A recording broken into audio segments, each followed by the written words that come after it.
Capsule vidéo numéro 7. Dans cette vidéo, on va parler de la géométrie des lentilles. On va aborder la géométrie des lentilles biconvexes et celle des lentilles biconcaves. Donc, un exemple de lentille convergente et un exemple de lentille divergente. Pour commencer, si je dessine ici une lentille biconvexe, comme ça, comment est-ce que cette lentille-là arrive à faire converger la lumière? On peut répondre à cette question-là en utilisant étape par étape chacun des rayons qui traversent la lentille. Donc, dans l'exemple que je vais donner, il va y avoir un faisceau parallèle qui est aussi parallèle à l'axe principal, qui passe par le centre de la lentille, comme ça.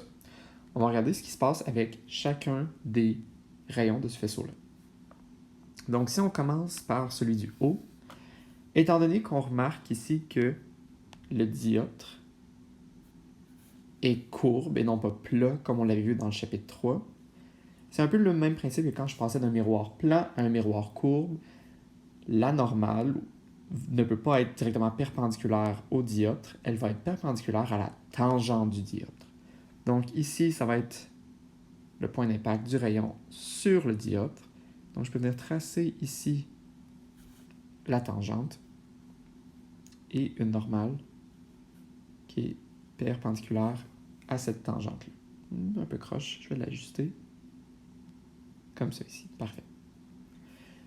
Donc là, ce qu'on sait, c'est que lorsque la lumière passe ici de l'air, qui est peu réfringent, au vert, ici qui est plus réfringent, le rayon va avoir tendance à se rapprocher de la normale. Donc ici, mon rayon, dans la lentille, va se rapprocher de ma normale. Puis il va se rendre jusqu'à l'autre côté, jusqu'à l'autre dioptre dans ma lentille. Ici, je vais avoir un autre point sur le dioptre. Ici, vu que je passe maintenant du vert à l'air, il y a une autre réfraction qui va se faire, et je dois à nouveau aller indiquer ma tangente afin de tracer ma normale.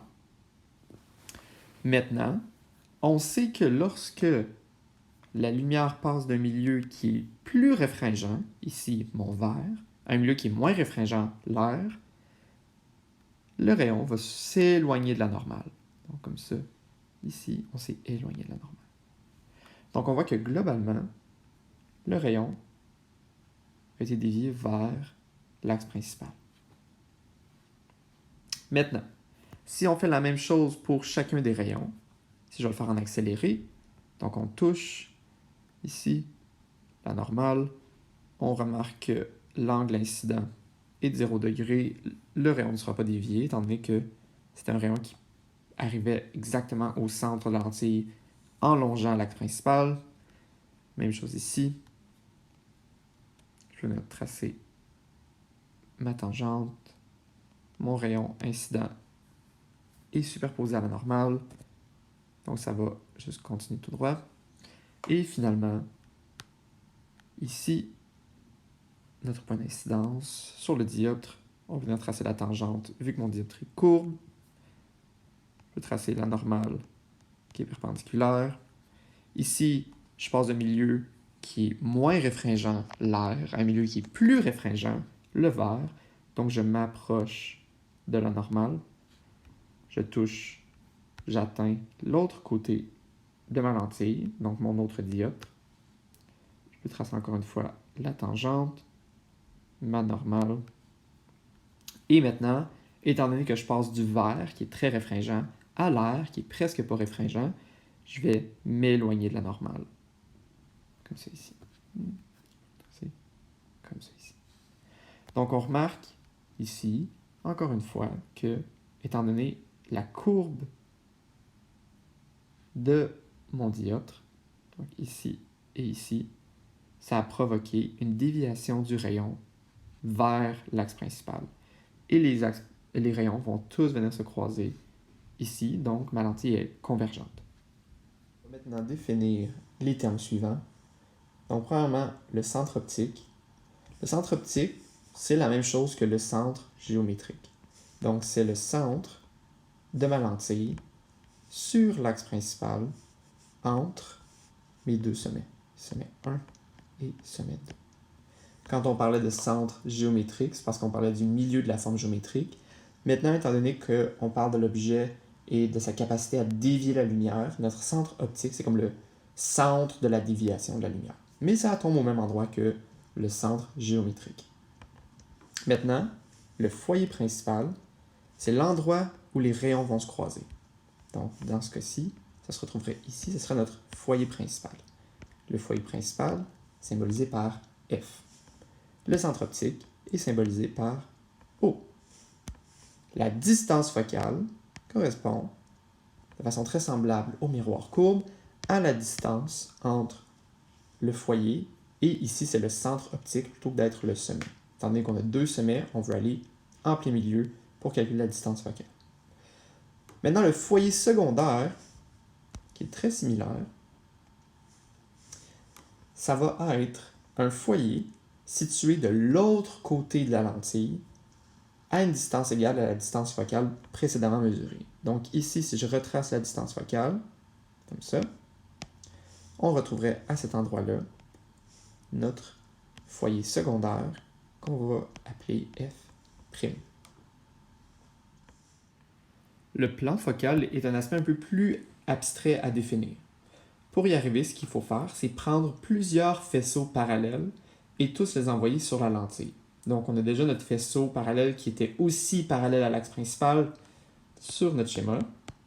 Ce qu'on peut faire, par contre, c'est envoyer un faisceau parallèle qui n'est pas parallèle à l'axe principal.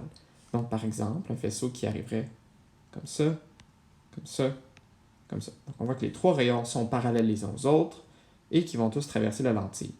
Ce qui va arriver, c'est qu'il va y avoir une déviation de la lumière comme ça, une comme ça et une comme ça ici. Donc, on va voir que les rayons vont se croiser ici. Maintenant, si je prends un autre, ici, un autre faisceau parallèle, je vais le faire arriver du haut ici, comme ça et comme ça. Les rayons vont traverser la lentille, vont être réfractés. Ça pourrait donner quelque chose dans ce style-là ici. Ça ici, comme ça ici, et comme ça ici. Donc, ici, les rayons vont se croiser à cet endroit-là. Ce qu'on remarque, c'est que peu importe d'où arrive le faisceau parallèle, les rayons vont toujours se croiser, et ils vont toujours se croiser le long d'une espèce de ligne ici. Et c'est ce qu'on appelle le plan focal. Donc ici, notre plan focal. Donc si on voulait mettre une définition en mots, on pourrait dire que c'est le plan où se croiseront les rayons de faisceaux incidents parallèles.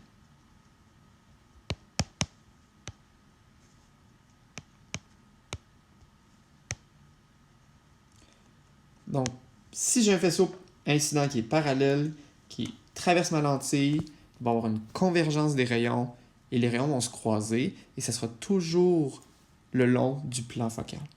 Le plan focal va automatiquement aussi passer par le foyer. On étudiait les miroirs courbes. Parmi tous les rayons aléatoires qui pouvaient se refléter sur les miroirs, certains de ces rayons-là avaient des caractéristiques constantes. Donc des caractéristiques spéciales, on savait d'où ils arrivaient, donc on savait où ils se dirigeraient. Pour les lentilles, c'est la même chose. Il existe des rayons principaux qui ont des caractéristiques qui restent toujours pareilles. Le premier rayon principal, c'est tout rayon qui arrive parallèle à l'axe principal et qui va automatiquement être réfracté par le foyer. Donc si j'ai un exemple de premier rayon principal, un autre exemple ici, un autre exemple ici. Ce seraient tous des premiers rayons principaux car ils sont parallèles à l'axe principal en arrivant et sont réfractés vers le foyer. Maintenant, le deuxième rayon principal, c'est un rayon qui arrive par le foyer secondaire et qui va être réfracté parallèlement à l'axe principal. Donc ici, on a un deuxième rayon principal. Je peux en dessiner un autre, comme ça, ou encore comme ça ici. Étant donné que je vois qu'il passe par par le foyer secondaire, je sais que mon rayon incident va être réfracté parallèlement à l'axe principal. Finalement, notre troisième rayon principal, ça va être un rayon qui arrive en lignée avec le centre optique et qui, dans le fond, ne déviera pas de sa trajectoire. Donc ici, mon rayon arrive, passe par le centre optique et va juste continuer tout droit. Donc tout rayon qui passe par le centre optique, comme ça, est un troisième rayon principal. L'analyse géométrique des lentilles biconvexes qu'on vient de faire, on va la refaire, mais cette fois-ci avec les lentilles biconcaves. Donc si je dessine une grande lentille biconcave, ici comme ça, je trace l'axe principal qui la traverse en son centre, et je vais tracer un faisceau parallèle qui est également parallèle à l'axe principal. Un peu croche, beaucoup mieux. Donc ici, si je commence avec le rayon qui est au centre, j'ai le point ici sur le premier dioptre, tandis que c'est un dioptre courbe. Pour trouver ma normale, je dois aller tracer ma tangente. Grâce à la tangente, je peux trouver la normale. On remarque que l'angle d'incidence est nul, donc l'angle réfracté sera également nul. Le rayon va atteindre le second dioptre. Je vais venir tracer encore une fois ma tangente, étant donné que mon dioptre est courbe, la normale. L'angle d'incidence est encore nul, donc mon rayon réfracté va lui aussi longer la normale. Il n'y a pas eu de déviation. C'est comme pour les lentilles biconvexes. Maintenant, si je prends, par exemple, le rayon dans le bas de mon faisceau, touche le dioptre, on trace la tangente, on trace la normale.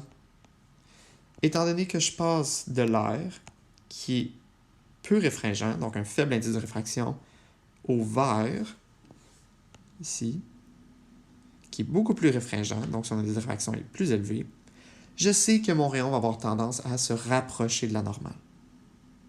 Comme ça ici. Maintenant, mon rayon atteint le second dioptre. Je peux venir tracer le point, la tangente, étant donné que mon dioptre est courbe. Je peux tracer la normale. Et étant donné que là, maintenant, je passe d'un milieu qui est plus réfringent à un milieu qui est moins réfringent, l'air, je sais que mon rayon va avoir tendance à s'éloigner de la normale. Comme ça ici. Si rapidement je fais le même processus avec le rayon ici dans le haut du faisceau, normal, le rayon se rapproche de la normale parce qu'il est dans un milieu qui est plus réfringent. Ici, comme ça, le rayon va sortir vers un milieu qui est moins réfringent, donc il va s'éloigner de la normale, comme ça ici. Donc on remarque que les rayons du faisceau vont diverger. Les termes suivants peuvent également s'appliquer aux lentilles biconcaves. Donc ici, le centre optique est très similaire. C'est encore une fois la même chose que notre centre géométrique. On va le symboliser O. Donc c'est le centre de déviation de la lumière qui se retrouve au centre de la forme géométrique qu'est la lentille, c'est-à-dire entre les deux sommets. Sommet 1, sommet 2. Le foyer principal, puis maintenant, est un peu différent. Donc, avant, on avait le foyer situé à l'endroit où les rayons se croisaient. Étant donné que les rayons réfractés sont divergents, il va falloir aller faire le prolongement des rayons réfractés afin de trouver notre foyer. Donc ici, on voit que le prolongement des rayons se croise à cet endroit-là. Donc, c'est là que mon foyer se situe. La distance focale, encore une fois, va être la distance entre mon foyer et mon centre optique. Le foyer secondaire, de la même façon, va être situé à une distance focale, donc la même distance, mais cette fois-ci de l'autre côté de mon centre optique. Donc ici, j'aurai mon foyer secondaire. On remarque donc que contrairement aux lentilles biconvexes, le foyer principal est du côté des rayons incidents et le foyer secondaire est du côté des rayons réfractés. Pour trouver le plan focal d'une lentille biconcave, il faut faire un exercice similaire à ce qu'on avait fait avec les lentilles biconvexes. C'est-à-dire qu'il faut prendre une série de faisceaux parallèles qui vont traverser la lentille et trouver le croisement des rayons réfractés.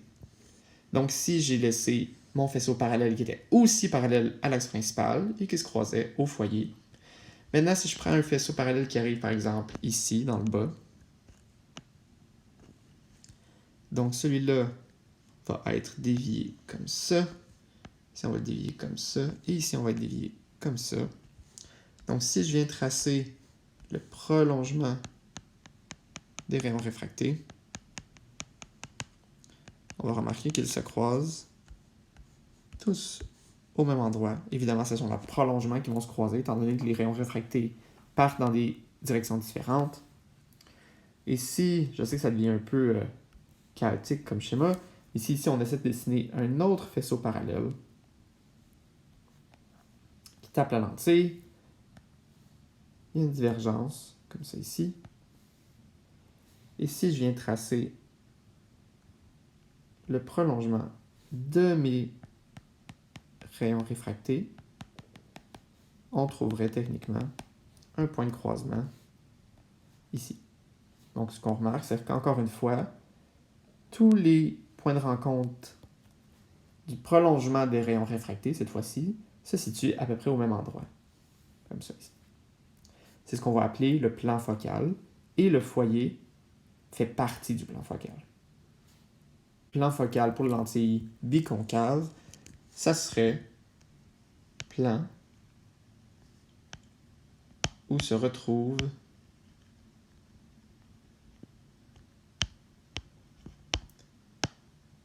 tous les croisements des prolongements des rayons réfractés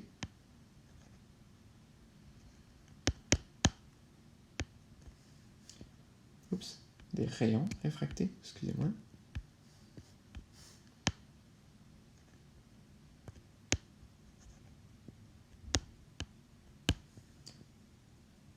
pour les faisceaux incidents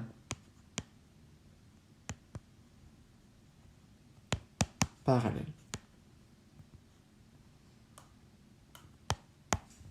Donc, c'est le plan où on va se retrouver tous les croisements des prolongements des rayons réfractés plutôt que des rayons réfractés dès qu'on a un faisceau incident qui était parallèle.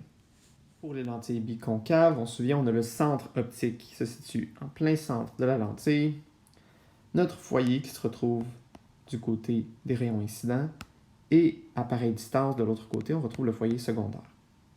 Donc, pour les rayons principaux des lentilles biconcaves, on a le premier qui est le rayon qui arrive parallèlement à l'axe principal et qui est réfracté de telle sorte que le prolongement passerait par le foyer.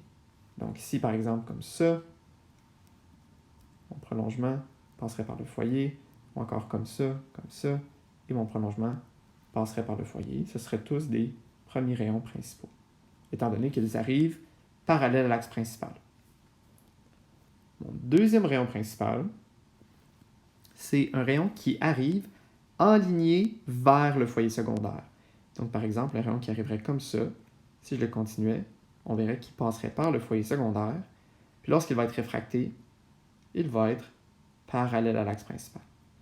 Donc, par exemple, un autre ici, il approche la lentille en s'alignant vers le foyer secondaire, mais quand il va être réfracté parallèlement à l'axe principal. Donc, ce sont des deuxièmes rayons principaux. Maintenant, pour terminer, le troisième rayon principal, de la même façon que ce qu'on avait pour les lentilles biconvexes, c'est un rayon qui va passer par le centre optique et qui va continuer tout droit, qui ne sera pas dévié de sa trajectoire. Donc ici, j'aurai un autre exemple de rayon principal numéro 3, troisième rayon principal, et voilà. Pour terminer la géométrie des lentilles, on va aborder l'aberration sphérique des lentilles. C'est très similaire à l'aberration sphérique des miroirs courbes, c'est-à-dire que si je prends par exemple une lentille biconvexe, on a dit que la courbe de chaque côté de ma lentille est une courbe sphérique, c'est-à-dire que si on la continuait, ça formerait un cercle. Qu'est-ce qui arrive par contre? C'est qu'étant donné cette forme de courbure-là, mes rayons qui vont la traverser ne seront pas parfaitement focalisés sur le foyer. Donc si je prends évidemment un faisceau parallèle qui est aussi parallèle à l'axe principal, parce que je sais que techniquement, les rayons réfractés de ce faisceau-là se croiseraient sur le foyer. Ce qui va arriver ici par contre, c'est que les rayons vont se croiser à peu près comme ça ici. Donc on voit que la zone du foyer ici, c'est pas un foyer qui est bien défini, c'est pas juste un point, une espèce de zone où les rayons se croisent environ. Qu'est-ce qui cause cette erreur-là? Comme je l'ai dit, c'est la forme de la courbe. Étant donné que la courbe a une forme sphérique, ça ne permet pas de parfaitement envoyer tous les rayons au même endroit. Pour régler le problème, ça prendrait une courbure ici, qui a une forme parabolique. C'est la même solution qu'on avait pour les miroirs courbes. Donc, vous avez maintenant toutes les connaissances nécessaires pour faire les numéros 1, 2, 3 et 5 à la page 105 de votre manuel Quantum.